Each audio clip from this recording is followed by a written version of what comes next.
नमस्कार दोस्तों, social India news में आपका स्वागत है। आज की खबरों में हम आपको लिए चलते हैं। अभिनेता मोहित डागा से परीक्षा पर संवाद, निजी अनुभवों को प्रस्तुत कर किया मार्गदर्शन। 10 में फेल होने के बाद भी हार नहीं मानी, आज फिल्म से लेकर टेलीविजन शो में आती है नजर, साथ ही मुख्य भूमिका में निभा रहे किरदार।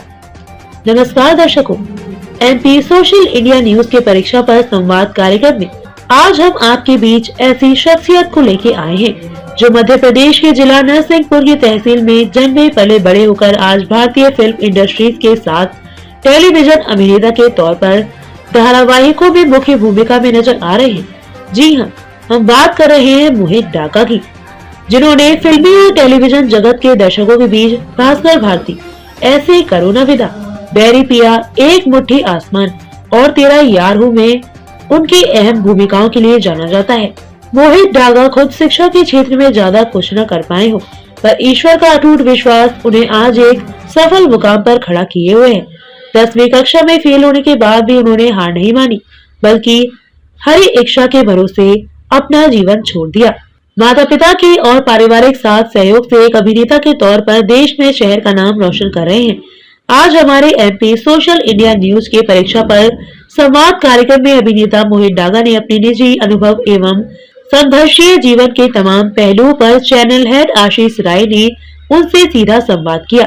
आइए सुनाते हैं उन्होंने क्या कुछ कहा। दर्शकों, सोशल इंडिया न्यूज के परीक्षा पर संवाद कार्यक्रम में आज हम आपके बीच में ऐसी शख्सियत को लेकर आए हैं जो मध्य प्रदेश के नरसिंहपुर जिला की तहसील गाडाबारा के निवासी हैं।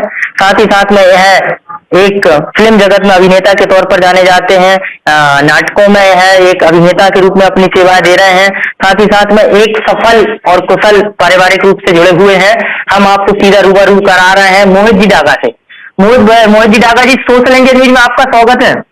बहुत बहुत धन्यवाद आशीष भैया आपका, जो आपने इस योग्य समझा कि मैं प्लेटफॉर्म पे अपनी बात रख सकूं।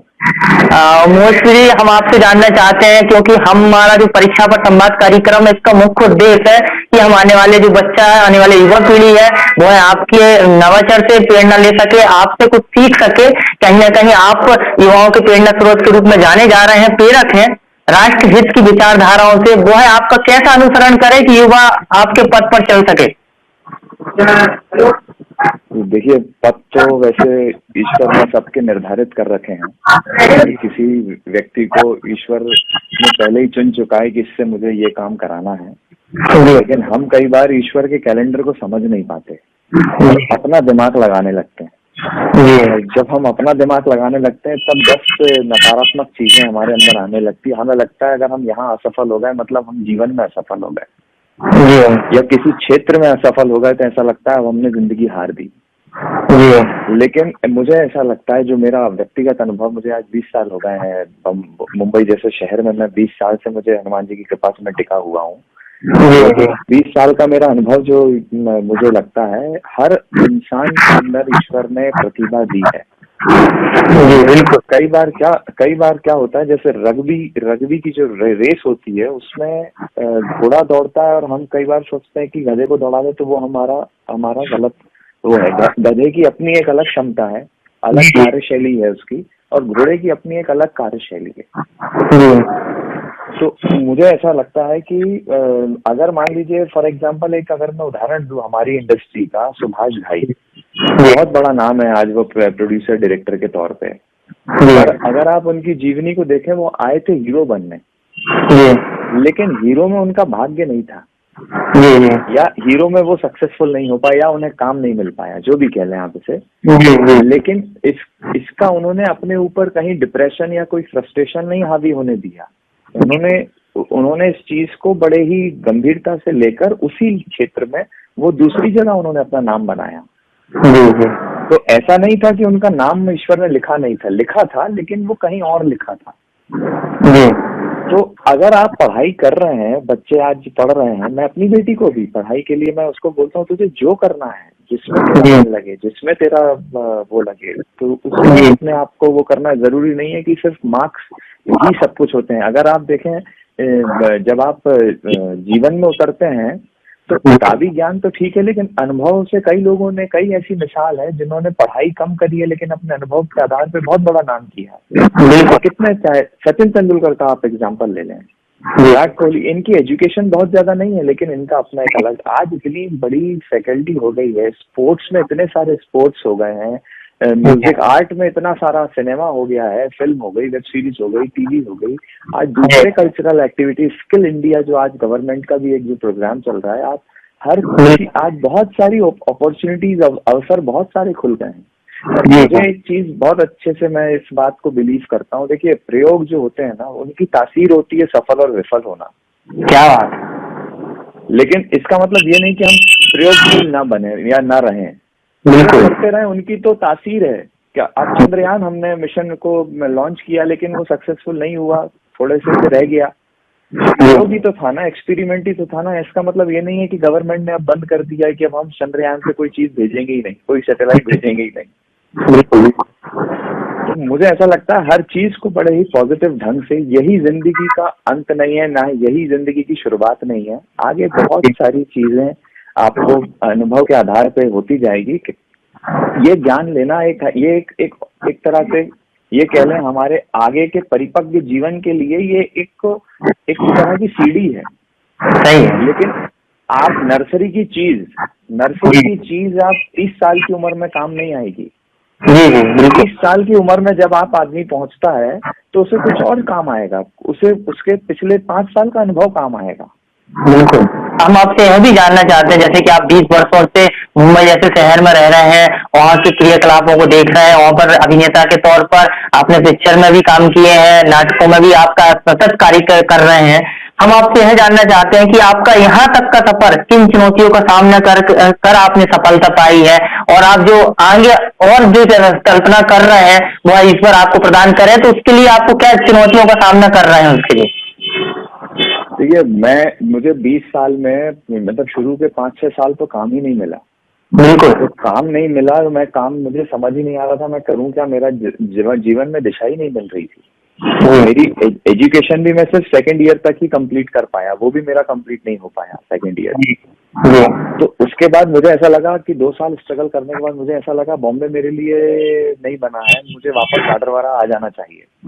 और मैं वापस गाडरवारा आ गया, और again destiny plays a lot in my life, उसमें बहुत बड़ी भूमिका निभाई किस्मत ने। तो भगवती और हनुमान जी महाराज गुरुओं के आशीर्वाद रहा, माता पिता का आशीर्वाद रहा, आपके मित्रों की दुआएं रही और प्रार्थनाएं रही, जिसकी वजह से मुझे वापस कम बैक हुआ। मेरा इंडिया बेस्ट सिने स्टार की खोज एक टैलेंट हंट हुआ था जी टीवी का 2004 में। उसमें मध्य प्रदेश से 4 लड़कों का चयन हुआ, तो उन 4 में से फिर एक मेरा चयन हुआ। 4 लड़के 4 लड़कियां मध्य प्रदेश से मुंबई गए थे। ऐसे ऑल ओवर इंडिया से हुआ था, हर स्टेट में हुआ था, वो बहुत बड़े लेवल पे था। तो उससे मेरा कम बैक हुआ, और फिर धीरे धीरे करते 2007 से मुझे काम मिलना शुरू हुआ। फिर 7, 8, 9, 10 मैंने लगातार काम किया। फिर मैंने 13-14 काम किया, 15 काम किया, 16, 17, 18, 19, 20, ये 5 साल मेरे को कोई काम अच्छा नहीं मिला। लेकिन फिर मुझे ऐसा लगा 2020 जब लॉकडाउन लगा, तो जब मैं अपने होम टाउन गाडरवारा आया, तब भी मेरे पास पिछले 5 साल काम नहीं था। तो मैंने उसको हार नहीं माना कि यार मैं डिप्रेशन में या फ्रस्ट्रेशन में नहीं आया, और मैंने क्या किया, अपने होम टाउन में एक बिजनेस शुरू कर लिया, सीमेंट और लोहे का। और वहाँ पे भी मुझे उस बिजनेस में बहुत मेहनत करी मैंने, और हनुमान जी की कृपा से मैं आज उस बिजनेस को अच्छा चला पा रहा है। और अगेन मुझे वापस काम मिला 2020 में, मेरे पास तेरा यार हूँ मैं शुरू हो गया, और अभी मैं एक लीड रोल कर रहा हूँ, एंड टीवी पे शो आता है दूसरी माँ नाम से। जी, हम आपसे यह जानना चाहते हैं कि स्कूली शिक्षा में उसका में आपने क्या लक्ष्य का निर्धारण कर लिया था कि मेरे को हीरो बनना है, या मेरे को अभिनेता के क्षेत्र में जाता है, मेरे को मुंबई जाना है? क्या उस समय आपने लक्ष्य का निर्धारण किया था जब आप स्कूली पढ़ाई कर रहे थे? देखिए मेरा ना लक्ष्य कभी भी हीरो बनना या ऐसा कुछ ये लक्ष्य नहीं था कि फिल्म इंडस्ट्री में ही जाऊंगा। गाडरवारा छोटी सी जगह है, एक छोटी सी जगह में हम आज बिजनेस फैमिली में हम काम, बचपन से मैं पाइप बेच रहा था अपने पापा के साथ बैठ के। कृषि से जुड़ा हमारा क्षेत्र है।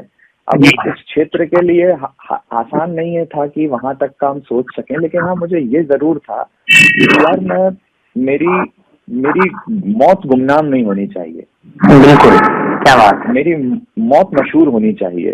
तो मुझे ये नहीं पता था कि मैं किसमें क्या जाऊंगा। ये मैं हमेशा बचपन से कहता आ रहा था कि मौत मशहूर होगी मेरी, मौत मशहूर होगी मेरी। मैं अभी भी कुछ ऐसा बहुत हासिल नहीं कर लिया कि मौत मशहूर हो, लेकिन मैं उस दिशा में, मुझे था कि समाज से मैं जितना लूं उतना समाज से 4 गुना में लौटा के जाना है मुझे। ये मेरे उसमें था। लेकिन मुझे इस क्षेत्र में भगवान लेके आए हैं और इस क्षेत्र में मुझसे भगवान काम करा रहे हैं, तो अब उसके पीछे उनकी क्या मंशा है ये वही जाने है मुझे। मैं ज्यादा कुछ प्लान नहीं करता हूँ, क्योंकि मैं नीम करोली बाबा को पढ़ता हूँ। उन्होंने एक बात बड़ी अच्छी कही है करोली बाबा ने, कि आप 10 साल का प्लान कर लेते हो, लेकिन आपको नहीं पता अगले क्षण क्या होने वाला है आपके साथ। तो मैं ज्यादा प्लानिंग में भरोसा नहीं करता कि मैं अब ऐसा करूंगा, मैं अब वैसा करूंगा। नहीं, मैं तो ये माँ नर्मदा जैसी बह रही है, प्रवाह है उनका, उसी तरह हम भी बहते चलें और जहाँ जैसा भगवान को हमको ले जाना होगा वो ले जाएंगे। अपनी सोच और नियत मन साफ रखें, राग द्वेष कलेश ईर्ष्या ना रखें, और अपने इष्ट को ध्याते हुए आप आगे बढ़ते चलें। मोहित जी, हम आपसे और जानना चाहते हैं, आपसे पारिवारिक रूप से भी हम समझना चाहते हैं कि स्कूली पढ़ाई या परीक्षा के समय हो या जीवन की कोई भी परीक्षा हो, आपको पारिवारिक कैसा सपोर्ट मिला था आपके सफल जीवन से बच्चे और अभिभावक भी उनसे अपने जीवन में उतार सकें? देखिए, देखिए माँ की ममता तो कैसी होती है, ये हर माँ एक जैसी होती है हमारे देश में। हर देश में क्या, विश्व में हर माँ अपने बच्चे के लिए जैसा सोचती हैं वैसे ही मेरी माँ भी सोचती हैं। किसी भी माँ को बच्चा तकलीफ में हो तो नहीं अच्छा लगेगा। तो मेरी माँ को भी मैं जब जिस तरह से मैं यहाँ बॉम्बे में रहता था या सरवाइव करता था, वो माँ को अच्छा नहीं लगता था। मम्मी पापा से कहती थी कि उसको बुला लो, यहाँ पे क्या चीज की कमी है, यही करेगा, वो कैसे रह रहा है वहाँ, कैसे खा रहा है, कैसे पी रहा है, दुबला हो गया, ये हो गया, 10 चीजें जो हर माँ का एक इमोशन होता है। तो उसमें मेरे पिता ने बड़ी महत्वपूर्ण भूमिका निभाई। मेरे पिताजी ने मुझे उस चीज के लिए वो रखे कि नहीं ठीक है, उसे जब तक रहना है तू रह, तू कर। उनको पता नहीं क्या भगवान ने उनके बुद्धि में डाला कि उनको मेरे ऊपर क्या विश्वास था कि नहीं मोहित तू कर। उसमें मुझे कभी भी मेरे माँ बाप ने प्रेशर नहीं दिया। अगर मैं कभी ऐसा भी मेरे क्षण में जीवन में आया है कि मैं 10th एक बार फेल हो गया था, तो 10th फेल होने के कारण मैं सोच रहा था पढ़ाई छोड़ के बिजनेस में लगूंगा, पढ़ाई का मन नहीं लग रहा। मेरी बुआ बोली कि नहीं तू पढ़ाई मत छोड़, तू मेरे साथ 10th वहां पे कर लेना, क्योंकि मुझे लग रहा था मेरे दोस्त आगे चले गए, मैं पीछे रह गया, अब मैं क्या करूंगा। तो उस समय भी मेरे जीवन में मेरे दिमाग में ये थॉट नहीं आया था कि मैं मर जाऊं या मैं कुछ कर लूं या मेरे साथ जिंदगी बर्बाद हो गई। तो मेरी बुआ मुझे लेके चली गई और मैंने चंद्रपुर में फिर अपनी पढ़ाई करी 10th की। फिर 11th 12th में आया पढ़ने, यहाँ पे पढ़ा मैंने। फिर सेकंड ईयर 2 साल मैंने भोपाल इंदिरा प्रियदर्शनी से किया। ऐसे करके मेरी सेकंड ईयर भी कंप्लीट नहीं हो पाया, कहने का मतलब। तो लेकिन मेरे पापा मम्मी ने कभी मुझे डांटा नहीं उस चीज के लिए, कोई बात नहीं, उसका नहीं हो पाया। हर बच्चे की अपनी एक बुद्धि होती है, विवेक होता है, उसका अपना एक गुण होता है।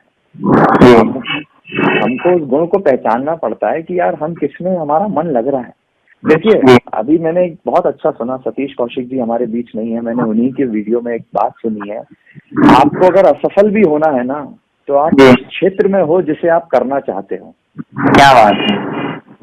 तो आपको कभी ये मलाल नहीं रहेगा कि यार मैंने वो चीज नहीं की। उसमें भी आपको सुकून रहेगा, भले ही मैं असफल हुआ लेकिन मैं जिस चीज को शिद्दत से करना चाहता था वो मैंने की, उसके लिए मैंने प्रयास किया। 10वीं 12वीं की परीक्षाएं चल रही हैं, इन परीक्षा में कोई सफल होता है, कोई असफल होता है। जैसे कि आपसे अगर कोई लोग सीख सकते हैं, तो जैसे कि आप 10वीं असफल हो गए थे, फेल हो गए थे, लेकिन आपने आपने ईश्वर को माना कि उन्होंने आपके लिए कुछ नया लिखा होगा। हम यही आपसे जानना चाहते हैं कि हर साल हम देखते हैं कि कई विद्यार्थी कॉलेज की वो स्कूल की परीक्षा में असफल हो जाते हैं, उनके मन में अपनी जीवन लीला को समाप्त करने का विचार आता है। उनके लिए आपका क्या मार्गदर्शन रहेगा कि वो आज किस तरीके से अपने आप को उस कदम को उठाने से पहले एक बार कतराएं, घबराएं और माता पिता के बारे में सोचें? देखिए, जितना मैं अध्यात्म को समझने की कोशिश कर रहा हूँ दिन प्रतिदिन, पहली चीज तो जो इंसान सुसाइड करता है ना, उसको मुक्ति मिलने में बड़ी कठिनाई होती है। आपकी आत्मा की एक जर्नी है, आपकी सिर्फ आप शारीरिक जर्नी पे ध्यान देते हैं हम लोग, लेकिन हम आत्मा की जर्नी को भूल जाते हैं। इसलिए ये सब चीजें ऐसा लगता है अरे अब तो खत्म हो गया, मैं फेल हो गया, मैं तो ये हो गया, मैं तो वो हो गया। नहीं, हमारी जहाँ से हम आए हैं, जो आत्मा हमारी आई है, उसे वहाँ भेजना भी है। उसके साथ जब आप इस तरह का काम करते हैं ना, तो बड़ी आत्मा को तकलीफ होती है। बिल्कुल। और आपके एक इस तरह के कदम को उठाने पर आप एक की आत्मा, अपनी आत्मा तो आप दुखाते ही हैं, आप और कई लोगों की आत्माओं को दुखाते हैं जिसकी आप कल्पना नहीं कर सकते। सिर्फ किसके लिए? अपने स्वार्थ की पूर्ति के लिए कि अरे मैं नहीं कर पाया, मैंने, अरे कोई बात नहीं, आप अगले अटेम्प्ट में मेहनत कर लेना भाई। यही नहीं रुक गई है, मैं भी फेल हुआ हूँ, 10th में मैं फेल हो गया था। तो मैं मुझे बताते हुए कोई शर्म नहीं आ रही है कि मैं फेल हो गया यार, मैं नहीं हो पाई होगी, कुछ चीजें नहीं चल पाया मेरा दिमाग, यार हो गया फेल। लेकिन मैं आज कुछ और काम कर रहा हूँ जिसकी वजह से मेरे लोगों को मुझसे अच्छा महसूस करते हैं वो। और वही मैं उनको, और वही मैं पेरेंटिंग की भी मैं बात हमारी रह गई इसमें, आपने बीच में वो सवाल को नहीं रखा। पेरेंट्स को एक चीज ये होनी चाहिए कि बच्चे को कभी भी प्रेशर ना दें, दोस्त बनने की भी कोशिश करें बच्चों। अंतिम क्वेश्चन वही था। हाँ, चलिए उसको ही पूरा करिएगा। जी जी। तो क्योंकि अभी आपने जो सवाल किया उसी को आपने अंतिम कह दिया था, तो मुझे लगा कि शायद यहाँ पे तो बच्चों को, पेरेंट्स को भी बच्चों के साथ एकदम दोस्त का माहौल भी रखना चाहिए कि वो आपसे खुल के हर बात कर सके। मैंने अभी, जैसे मैंने अपने पिताजी से कहा था, मैंने, पिताजी आपने हम पे लगाम रखी, लगाम आपने देख ली कि बच्चा हमारा कहीं यहाँ वहाँ तो नहीं भाग रहा। अब जब आपको विश्वास हो गया कि नहीं हमारा बच्चा नहीं यहाँ वहाँ भाग रहा, तो अब आप उस लगाम को छोड़ दीजिए। अब आपको जब विश्वास हमने आपका जीत लिया है कि हम कोई भी गलत काम नहीं करेंगे और ना अब तक किया है, अब हमको उड़ने दीजिए, अब हमको स्वतंत्र करिए। क्योंकि आपने हमको जो संस्कार मजबूत करने थे आपको, तब तक आपने जब तक लगाम की जरूरत थी और अब माँ बाप ने पकड़ी रही, और वो पकड़नी भी चाहिए। डांट भी आई, मार भी आई, लेकिन जब देख ले माँ बाप कि अब बच्चा हमारा सही जा रहा है, तो उसको उस समय, उस मोमेंट पे फिर छोड़ देना चाहिए कि अब करो तुम। और जिन बच्चों के साथ ऐसा हुआ है, उन्होंने इतिहास रचा है, उन्होंने अपने घर, परिवार, समाज, अपने शहर, अपने मोहल्ले, अपने जिले, अपने प्रदेश, अपने देश का नाम रोशन किया। बिल्कुल। तो ये चीज हर पेरेंट्स को भी ध्यान रखनी चाहिए कि बच्चे को एक लिमिट तक उसका वो रखें, लेकिन उसको वो वही सब कुछ है ऐसा नहीं करना। पढ़ाई बहुत है, बहुत जरूरी है, बहुत ही बेस हमारा है वो पढ़ाई, लेकिन पढ़ाई ही सब कुछ है ये मैं कभी नहीं मानता। एक लास्ट बात जरूर और जोड़ना चाहता हूँ, हमें कोशिश करें कि हम ईश्वर की परीक्षा में सफल हों। क्या बात है। ना कि हम ये समाज की परीक्षाओं में, तो क्या आप कभी सफल नहीं हो सकते, कभी किसी को, आप हर किसी को संतुष्ट नहीं कर सकते। तो मुझे ऐसा लगता है हरि की परीक्षाओं में सफल होने का भी प्रयास करें हम, हमारा सारे जीवन हमारे धन्य हो जाएंगे, आना जाना सब धन्य हो जाएगा। आने के बाद और जाने से पहले कुछ हो गया है जिससे मेरा आना और जाना दोनों सार्थक हो गया। मुझे आपसे जुड़कर बहुत अच्छा लगा। दर्शकों को भी आपके जो बातें हैं, जो आपने कही, जो आपके निजी अनुभव हैं, जो आपने साझा किए सोशल इंडिया न्यूज के माध्यम से, हमारे तमाम दर्शक, स्टूडेंट, माता पिता, अभिभावक जो उनको सुनेंगे, हमें लगता है कि वह कुछ न कुछ अनुसरण जरूर करेंगे। आपका सोशल इंडिया न्यूज के संवाद कार्यक्रम में जुड़ने के लिए हम आपको बहुत बहुत धन्यवाद Mohit ji. Thank you so much Arshit भाई।